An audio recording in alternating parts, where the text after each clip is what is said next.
अस्सलाम वालेकुम नाज़रीन, मैं अमर नासर महमूद नासर सन्यासी चैनल तो मुखातब हाँ। लो जी, अज का सन्यासी टोटका बहुत ही अहम और बहुत ही दिल फरेब है। टाईफाइड बुखार और टाईफाइड बुखार का जरासीम इंसान के अंदर रहन तो बाद इंसान के नाल की करते हैं और किहड़े इंसानी जिंदगी के असरात होंदे ने। टाईफाइड बुखार के नाल हड्डियां दर्द करनियां, वजूद का दर्द करना, माड़ा जिहा खाना खा लेना दर्द होंदा रैहना वजूद च, और खाने अच्छी खुराक खाने नाल पखाने लग जाने, पेट च लहरां पैनियां। ये टाईफाइड बुखार की निशानी है। तो जी अज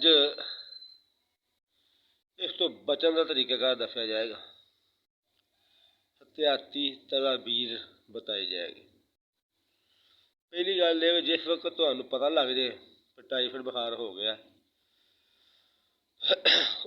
ਉਹਦੇ एहतियाती तदाबीर ये करनी, सब तो पहला काम तो तुसीं अपना खुराक चेंज करनी है, फौरी तौर खुराक नूं चेंज कर देना, ठीक है जी। और दूसरा, पानी ज़्यादा तो ज़्यादा पीना और सौना ज़्यादा तो ज़्यादा।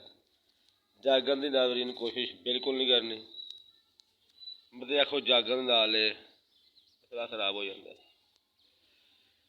कई भैन भाई कदों बमार होंदे ने, कोशिश करते हैं ज़्यादा तो ज़्यादा जागन की, पर नहीं, ज़्यादा तो ज़्यादा रमान करो, घर दे विच रहो।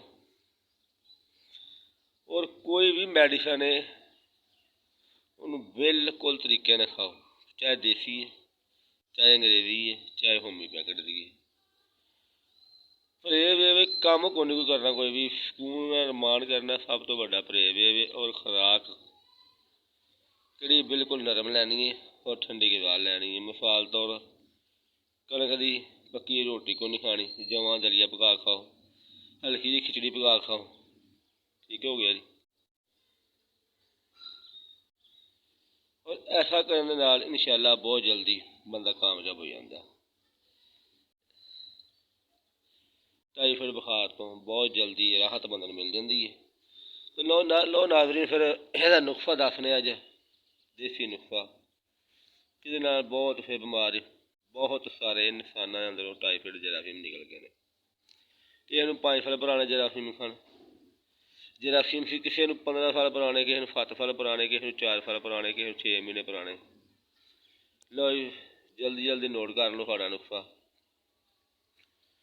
पहली चीज़ तुसीं ये लैनी है भई, घरां उत्ते गलो लगी होंदी है वल वर्गी, गलो की लकड़ी लैके इहदे उत्तों छिलका तार लैना। एक स्टाकी देसी जवैन ले लो, एक स्टाकी च पा लो गुड़, इनू बरीक घोट लो, घोट के चने बराबर की गोली बना लो।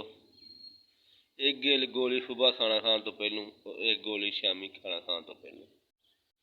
इंशाअल्लाह ऐसा 10 तो 15 दिन करने नाल तुहाडे वजूद तो मुकम्मल तौर पर टाईफाइड बुखार के जरासीम मर जाएंगे। और परहेज सख्ती ना करना है।